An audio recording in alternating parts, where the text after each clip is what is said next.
Halo teman-teman semua, Assalamualaikum warahmatullahi wabarakatuh. Perkenalkan, saya Hanifah Muslim NIM 2012-933. Pada kesempatan kali ini, saya akan menjelaskan mengenai pembelajaran tematik terpadu, model-model pembelajaran terpadu. Nah, dalam model pembelajaran tematik terpadu ini, ada yang namanya pendekatan pembelajaran inter dan antar. Mari kita bahas. Pendekatan pembelajaran tematik integratif merupakan pembelajaran yang memadukan kecakapan dan kompetensi inter, multi, dan antar, dan juga trans mata pelajaran. Nah, keterpaduan, kecakapan, dan kompetensi bermuara pada kesiapan siswa menghadapi tantangan dalam kehidupan nyata. Nah, pada kesempatan kali ini, saya akan membahas pembelajaran tematik terpadu menurut Fogarty dan Drake and Barnes. Nah, sistem penilaian dan evaluasi, penerapan model, dan hambatan penerapan pembelajaran tematik integratif. Maka, menurut sumber yang saya baca, Wakil Menteri Pendidikan dan Kebudayaan bidang pendidikan Musliar Kasim mengatakan bahwa di SD semua mata pelajaran dilaksanakan dengan tematik integratif berdasarkan tema-tema yang sudah disusun. Indikator IPA dan IPS mulai muncul di kelas 4 hingga kelas 5, tetapi pembelajarannya tetap tematik integratif. Nah, lebih lanjut, ditegaskan mata pelajaran IPA dan IPS di SD tidak diajarkan secara terpisah, tetapi indikatornya dibuat muncul atau diperjelas sejak kelas 4 SD. Konsep pembelajaran integratif merupakan konsep pembelajaran dengan memadukan materi pembelajaran dengan kehidupan nyata atau keterampilan tertentu. Beberapa konsep dikemukakan oleh para ahli antara lain Fogarty pada tahun 91, Drake and Barnes pada tahun 2004, dan Athan pada tahun 2009. Pembelajaran integratif dapat diimplementasikan yang pertama, melalui pembelajaran, yang kedua integrasi keterampilan di sejumlah mata pelajaran, yang ketiga asimilasi berbagai konten dalam mata pelajaran, yang keempat integrasi nilai mata pelajaran, yang kelima elemen diajarkan di kurikulum, yang keenam integrasi kurikulum dan CO kurikuler, yang ketujuh integrasi pengetahuan dan praktik, kemudian yang kedelapan integrasi pengalaman masa lalu dan pengalaman baru yang diperoleh oleh murid. Nah, pada kesempatan ini, saya akan menyampaikan secara umum pembelajaran terpadu. Penerapan pembelajaran terpadu ini tidak cukup hanya dengan mengetahui secara teori saja. Nah, penerapan perlu diikuti dengan pengkajian pembelajaran agar kegamangan, ketercapaian, kompetensi mata pelajaran oleh siswa dapat terlaksana. Nah, pembelajaran terpadu menurut Fogarty pada tahun 1991 terdapat 10 model kurikulum terpadu integrated curriculum. Dimulai dari eksplorasi dengan mata pelajaran tunggal within single disciplines, yaitu model fragmented, connected, dan nested. Terpadu beberapa mata pelajaran across several disciplines, yaitu model sequence, share, web, treated, and integrated. Nah, pada kali ini akan dioperasikan di antara pembelajaran sendiri, yaitu immersive, dan jejaring di antara pembelajar, yaitu model network. Sedangkan menurut Drake and Barnes pada tahun 2004, terdapat 3 pendekatan kurikulum terpadu, yaitu multidisciplinary, interdisciplinary, dan transdisciplinary. Yang pertama, pembelajaran terpadu menurut Fogarty. Model fragmented, yang kedua model connected, yang ketiga model nested, yang keempat model sequence, yang kelima model share, yang keenam model web, kemudian yang ketujuh model thread, yang kedelapan model integrated, yang kesembilan model integrated terpadu. Nah, pada kali ini melihat kurikulum menggunakan kaleidoskop topik interdisiplin antar mata pelajaran. Ditata kembali di antara konsep yang sama atau mirip dan munculnya pola dan rancangan. Melalui pendekatan antar mata pelajaran, model integrated memadukan dan mencampurkan 4 mata pelajaran utama dengan mengemukakan persamaan keterampilan, konsep, dan sikap pada keseluruhannya. Kemudian yang ke-9 yaitu model immerse, yaitu model yang melihat kurikulum menggunakan mikroskop. melalui cara masing-masing keseluruhan konten yang disaring dengan menggunakan lensa ketertarikan dan keahlian yang dimiliki. Dengan menggunakan model ini, pembelajar sedikit atau sama sekali tidak ada intervensi atau bantuan dari pihak luar. Kemudian yang ke-10, model network. Model ini yaitu jejaring melihat kurikulum menggunakan prisma, menciptakan dimensi dan pengarahan ganda terhadap fokus dengan menggunakan atau berbagai cara eksplorasi dan eksplanasi. Kemudian ada juga pembelajaran terpadu menurut Drake and Barnes. Nah, pada Drake and Barnes ini pada tahun 2004 membedakan 3 pendekatan kurikulum, yaitu yang pertama multidisciplinary, yang kedua interdisciplinary, and transdisciplinary. Yang pertama multimate, yaitu pelajaran yang terutama pada fokus mata pelajaran. Penggunaan pendekatan ini dilakukan dengan mengorganisasi standar dari mata pelajaran di sekitar sebuah tema. Nah, multi pembelajaran ini pendekatan intradisciplinary, yaitu penggabungan atau fusion striving learning atau belajar melayani masyarakat. Nah, learning counters atau parallel disciplines atau unit berbasis tema atau theme-based units. Kemudian ada juga pendekatan antar mata pelajaran atau interdisciplinary, yaitu pendekatan antar mata pelajaran yang dilakukan dengan mengorganisasikan kurikulum di sekitar materi bersama antar mata pelajaran. Ini antar mata pelajaran ya teman-teman. Nah, pembelajaran ini dilakukan dengan mengidentifikasi potongan atau irisan konsep dan keterampilan antar mata pelajaran. Masing-masing mata pelajaran masih teridentifikasi, namun agak samar dibanding pendekatan multi mata pelajaran. Nah, yang terakhir ada yang namanya pendekatan transdisciplinary, yaitu yang dilakukan dengan membangun kurikulum di sekitar pertanyaan dan perhatian siswa. Siswa mengembangkan kecakapan hidup seperti yang diterapkan pada interdisciplinary dan keterampilan mata pelajaran dalam konteks kehidupan nyata.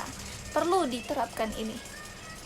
Kemudian ada juga sistem penilaian dan evaluasi penilaian yang dilakukan untuk mencari informasi tentang pencapaian pengetahuan dan pemahaman peserta didik, pengembangan dan skill, dan pengembangan sosial dan afektif peserta didik dengan memanfaatkan penilaian alternatif dan cara formal. Ini menurut Widodo pada tahun 2010. Penilaian pembelajaran terpadu menyangkut 3 ranah pembelajaran, yaitu kognitif, afektif, dan psikomotorik. Selain ketiga ranah tersebut, dilakukan pengukuran dan penilaian terhadap kecakapan abad 21 dan karakter yang dikembangkan. Penilaian dilakukan dalam keseluruhan proses dari hasil pembelajaran.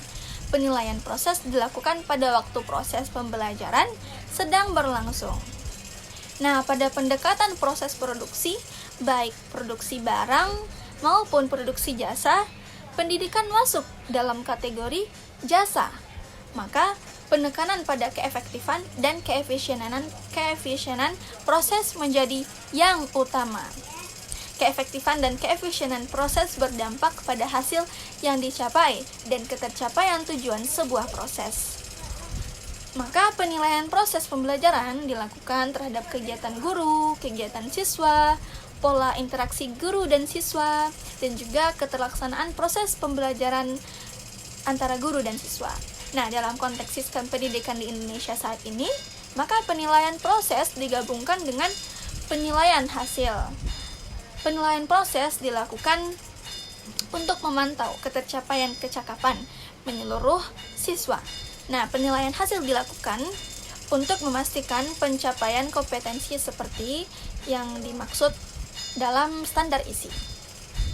Nah, pelaksanaan penilaian dalam pembelajaran terpadu yaitu meliputi yang pertama, penguasaan materi ajar, yang kedua, karakter yang dikembangkan, yang ketiga, pemikiran tingkat tinggi, kecakapan abad 21. Nah, penilaian penguasaan materi ajar dilakukan dengan tes formatif dan sumatif, dan non-tes berarti secara periodik dilakukan pengecekan penguasaan materi atau non yang dilakukan dengan mengecek isi dari kegiatan siswa. Nah, pemantauan karakter dilakukan dengan observasi dan wawancara. Pemantauan kemampuan berpikir tingkat tinggi dilakukan dengan pengamatan dan praktik penerapan pemahaman siswa terhadap materi ajar secara terpadu. Antar mata pelajaran, pemantauan penguasaan abad 21 dilakukan dengan mengevaluasi kecakapan yang diperlukan dalam kehidupan nyata. Nah, penerapan model tematik integrated Permendikan nomor 22 tahun 2006 secara tegas mengatakan, pembelajaran kepada kelas 1 sampai kelas 3 dilaksanakan melalui pendekatan tematik, sedangkan pada kelas 4 sampai 6 dilaksanakan melalui pendekatan mata pelajaran wacana perubahan. Maka dari sini dapat kita ambil yaitu maka inter ini dipahami pada kelas 1 sampai kelas 3, kemudian antar dipahami pada kelas 4 sampai kelas 6. Nah, pembelajaran wacana perubahan pada kurikulum 2013, semua kelas pada sekolah dasar menggunakan pendekatan tematik integratif. Maka penerapan model tematik integratif tidak meninggalkan model dan metode pembelajaran yang lain. Tematik integratif merupakan model payung strategi pembelajaran lain yang bertujuan untuk meningkatkan kecakapan tertentu tetap dilaksanakan dengan pendekatan tematik integratif. Maka penerapan untuk kelas rendah yaitu kelas 1, 2, dan 3 di sekolah dasar dilakukan dengan pendekatan tematik web, jaring laba-laba. Nah, kelas atas kelas 4, 5, dan 6 dengan pendekatan integrated atau terpadu beberapa mata pelajaran. Karena persoalan yang muncul selama ini dalam penerapan pembelajaran tematik integratif adalah ketidakberanian dan kegamangan guru dalam menerapkan tematik integratif ini. Selain pendekatan standar isi yang masih pendekatan mata pelajaran, juga karena kurangnya pengetahuan. Nah, maka penerapan pendekatan tematik integratif ini membutuhkan persiapan dan kompetensi yang memadai. Clark pada tahun 2005 menjelaskan untuk merancang dan melaksanakan kurikulum integratif diperlukan syarat-syarat sebagai berikut, yaitu yang pertama filosofi, yang kedua mengembangkan staf, yang ketiga komunitas pembelajaran yang mendukung atau supportive learning community, kemudian yang keempat kepemimpinan yang berdedikasi. Nah, filosofi perencanaan yaitu pelaksanaan kurikulum yang harus memahami filosofi dan teori yang melandasi pembelajaran integratif dan berpusat pada siswa, dan filosofi dan teori materi pembelajaran. Penerapan sebuah metode pembelajaran harus didasari pada teorinya. Penguasaan filosofi dan teori yang kuat memberi keyakinan keberhasilan pelaksanaannya. Perencanaan pembelajaran dimulai dari merumuskan indikator pembelajaran sebagai penjabaran standar kompetensi atau SK dan standar kompetensi dasar atau KD, membutuhkan penguasaan filosofi dan teori atau isi mata pelajaran. Nah, tujuan pembelajaran ini dirumuskan dengan memperhatikan isi-isi materi, pencapaian kecakapan dan perilaku atau afektif, serta ranah psikomotor. Perencanaan pelaksanaan pembelajaran dengan menyiapkan strategi pembelajaran yang tepat ini sangat membutuhkan pemahaman terhadap strategi tersebut. Nah, dapat kita lihat ilustrasi materi kelas 1 semester kelas 1 semester 1. Perumusan indikator pembelajaran memerlukan kecermatan untuk tidak meninggalkan keluasan dan kedalaman materi yang berpikir tingkat tinggi, kecakapan afektif dan psikomotor, dan pendidikan karakter. Karena perumusan indikator pembelajaran ini didahului dengan melakukan pemetaan materi yang diawali dari tema. Nah, yang berjudul itu tema atau yaitu diri sendiri, isi materi itu nama anggota tubuh, jenis kelamin, kesukaan terhadap warna, kesukaan terhadap benda, alamat rumah, kesukaan terhadap makanan, berdasarkan kompetensi dasar yang tercantum pada gambar di atas dan dari esensi diri pribadi, dan taksonomi tujuan pembelajaran Bloom atau Anderson dan Cardwell pada tahun 2001. Indikator pembelajaran yang dapat didiskusikan sebagai berikut, yaitu yang pertama menyebutkan nama sendiri dengan pelafalan dan intonasi yang benar. Kemudian yang kedua mendiskusikan dengan teman sebangku bagian anggota tubuh. Nah, yang ketiga yaitu menghitung jumlah anggota tubuh dan benda yang menempel pada tubuhnya. Kemudian yang keempat, memerinci waktu bangun pagi, berangkat sekolah, pulang sekolah, dan tidur malam. Kemudian yang kelima, membandingkan ciri-ciri diri sendiri dengan teman lainnya. Kemudian yang keenam, mengidentifikasi, menyusun dan menjiplak huruf-huruf penyusun namanya, penerapan model pembelajaran. Kemudian model pembelajaran integrated atau terpadu memadukan SK atau KD masing-masing mata pelajaran yang saling terhubung untuk membangun suatu topik utama. Dari masing-masing KD menjadi dasar dalam menentukan indikator pembelajaran dan tujuan pembelajaran. Nah, kita ambil contoh pada kelas 4 untuk mata pelajaran Bahasa Indonesia, IPA, IPS, dan Matematika. KD Bahasa Indonesia yaitu menulis petunjuk untuk melakukan sesuatu atau penjelasan tentang cara membuat sesuatu atau menulis. Kemudian KD IPA mendeskripsikan hubungan antara struktur kerangka tubuh manusia dengan fungsinya. Kemudian KD IPS membaca peta lingkungan setempat atau kabupaten dan kota, provinsi dengan menggunakan skala sederhana. Kemudian KD Matematika itu melakukan operasi perkalian dan pembagian. KD gabungan yang dapat didiskusikan adalah menulis petunjuk penggunaan alat peraga struktur kerangka tubuh manusia dan fungsinya, dan menemukan skala antara alat peraga dengan rata-rata tinggi badan siswa.